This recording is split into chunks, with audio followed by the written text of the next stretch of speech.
Hello everyone, welcome to the channel. Coming back to the topic that is backtracking algorithm. So in the previous video we have already discussed the basic introduction and the basic representation of this algorithm. तो इस video में हम लोग देखने वाले हैं एक real life example backtracking algorithm का, जिससे डेफिनेटली आप लोगों को क्लियर हो जाएगा कि किस तरह से ये एल्गोरिदम की प्रोसेसिंग होती है. तो backtracking algorithm and greedy algorithm, ये दोनों एल्गोरिदम्स जो हैं ये बेसिकली यूज होते हैं प्रॉब्लम सॉल्विंग के लिए. ठीक है, प्रॉब्लम सॉल्विंग के लिए यूज होते हैं, बट दोनों में एक मेजर डिफरेंस है. वो डिफरेंस क्या है कि अगर हम लोग बैकट्रैकिंग का मतलब ही है कि गो बैक और मूव बैक, कि अगर हम लोग सोर्स से अपने घर से निकल चुके हैं एंड रास्ते में हमें कोई प्रॉब्लम आती है तो हम वहां से वापस जा सकते हैं. But in case of greedy algorithm, अगर हम लोग घर से निकल चुके हैं, रास्ते में चाहे कोई भी प्रॉब्लम आए, हम लोग यहाँ से वापस नहीं जा सकते. हमें अलाउ नहीं किया जाता कि हम मूव बैक करें, स्टेप बैक करें. ठीक है, तो बैक ट्रैकिंग एल्गोरिदम का भी एक एग्जाम्पल हम देखते हैं. So here we have the basic introduction. Back tracking algorithm को ब्रूट फोर्स अप्रोच भी बोला जाता है. And brute force approach means that for any given problem, you should try all the given solutions and pick up a desired solution. यानी कि अगर ये problem है हमारे पास एंड ये इसका सॉल्यूशन है, ये प्रॉब्लम एंड ये सॉल्यूशन. ठीक है, सो इस प्रॉब्लम को सॉल्व करने के लिए हमारे पास मल्टीपल पाथ्स हो सकते हैं.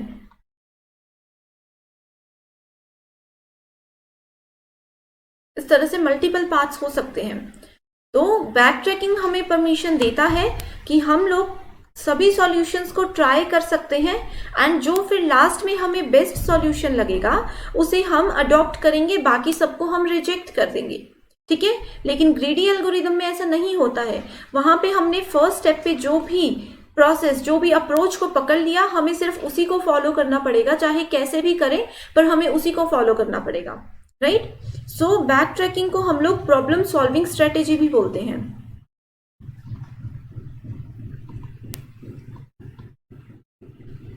Problem solving strategy, right. And this is not for optimal solutions. ठीक है, back tracking is just not for optimal solution. एक इंपॉर्टेंट पॉइंट और है कि बैक ट्रैकिंग एल्गोरिदम फॉलो करता है LIFO. LIFO here stands for last in first out, यानी कि जो भी वैल्यू सबसे लास्ट में एंटर होगी उसे सबसे पहले आउट किया जाएगा, या फिर फर्स्ट इन लास्ट आउट, जो भी सबसे पहले एंटर होगी उसको सबसे लास्ट में आउट किया जाएगा. एंड अगर आप लोगों ने प्रीवियस इंट्रोडक्शन वीडियोस देखी हैं तो आप लोगों को पता होगा कि लीफो और फिलो, ये जो प्रॉपर्टी होती है ये होती है स्टैक डेटा स्ट्रक्चर की. ये होती है स्टैक डेटा स्ट्रक्चर की प्रॉपर्टी. ठीक है, तो इसका मतलब ये है कि back trekking always follow the principle of stack data structure. Stack data structure क्या है? It is a type of linear data structure. Right. And second important point ये है कि लीफो के साथ साथ बैक ट्रैकिंग हमेशा फॉलो करता है डीएफएस को. डीएफएस यानी कि डेप्थ फर्स्ट सर्च. ये एल्गोरिदम भी हमने प्रीवियस वीडियो में देखा था, specially in case of graph. ठीक है, सो ग्राफ ट्रावर्सल टेक्निक्स होती हैं दो हमारे पास, DFS and BFS. So back tracking हमेशा डीएफएस को फॉलो करता है. It is used where we have multiple solutions and we want all of them. For example, अब देखते हैं कि रियल लाइफ एग्जाम्पल क्या है.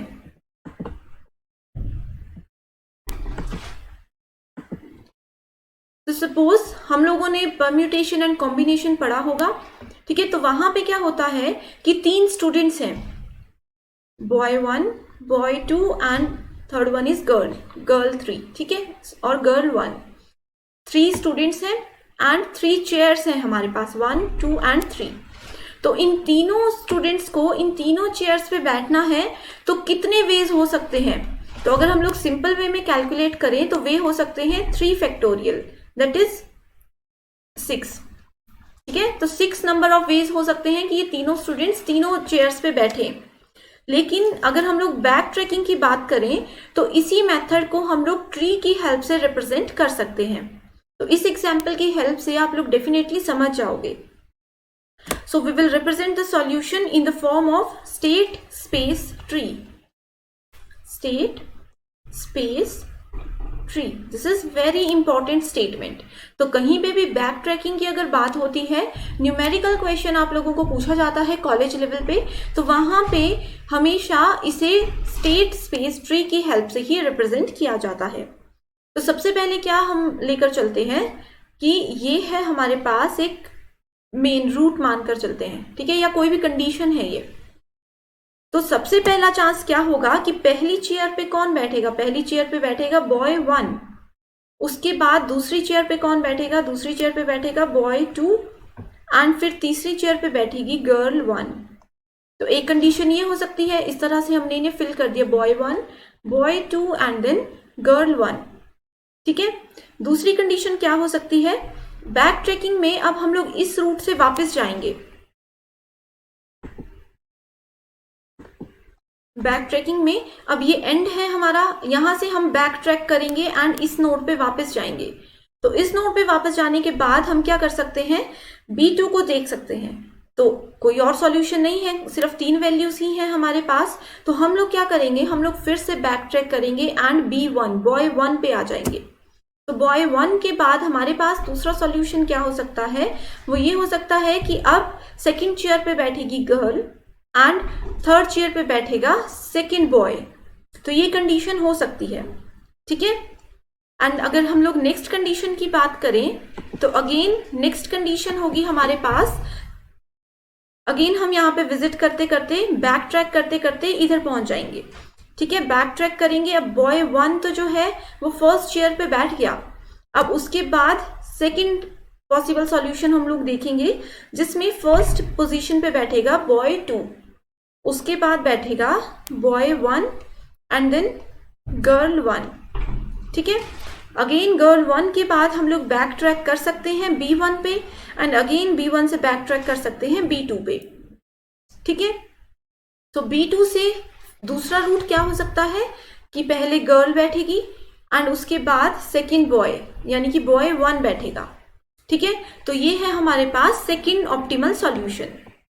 एंड अगर तीसरे सॉल्यूशन की बात करें तो तीसरे सॉल्यूशन में यहाँ पे पहली चेयर पे बॉय 1 है, दूसरी चेयर पे बॉय 2 है एंड अब तीसरी टर्न में तीसरे सॉल्यूशन में जो फर्स्ट चेयर पे बैठेगी वो होगी गर्ल 1, ठीक है। सो गर्ल 1 के केस में सबसे पहले इधर बैठेगा बॉय 1, उसके बाद आएगा बॉय 2, राइट। फिर से बैक ट्रैक करेंगे, अगेन बैक ट्रैक करेंगे एंड फर्स्ट नोड पे जाएंगे। उसके बाद फर्स्ट नोड पे पहले यहाँ पे बॉय 1 था, अब आ जाएगा बॉय 2, अब आ जाएगा बॉय 1। तो इस तरह से आप लोग देख सकते हो टोटल हमारे पास कितने सॉल्यूशन है, 1 2 3 4 5 एंड 6। तो यहाँ पे भी हम लोगों ने 6 कैलकुलेट किया था, ठीक है। सिंपल सी चीज है, एक बार मैं फिर से आप लोगों को रिवाइज करवा देती हूँ। करना क्या है, पहले कोई भी एक सॉल्यूशन हम लोगों ने ले लेना है, कोई भी एक नोड हम लोगों ने ले लेनी है, ठीक है। उसके बाद क्या करना है कि 3 अगर हमारे पास एलिमेंट्स हैं तो 1 बाय 1 हर एक एलिमेंट को हमने फर्स्ट पोजीशन पे रखना है। तो अब आप लोग ये सोच रहे होंगे कि हम लोग इस तरह से भी तो लिख सकते थे कि डायरेक्टली हमने नोड से स्टार्ट किया, boy 1 boy 2 and then girl 1, इस तरह से भी कर सकते थे। बट हमने ऐसा क्यों नहीं किया?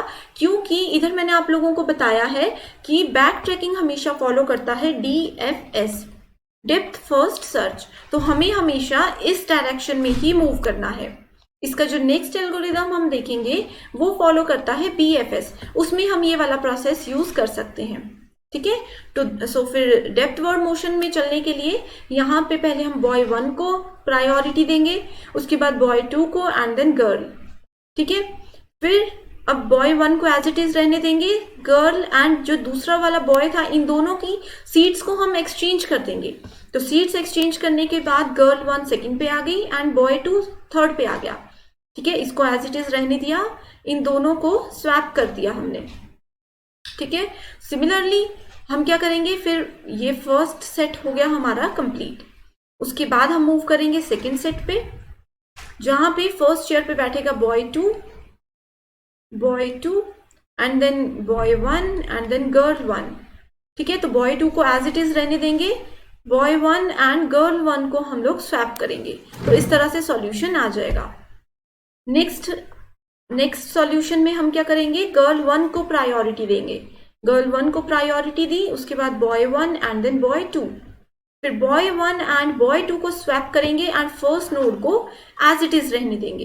तो इस तरह से ऑप्टिमल सॉल्यूशंस हम लोगों को मिल जाते हैं एंड ये मिनिमम, ठीक है, ये सिर्फ मिनिमम लेवल पे काम करता है।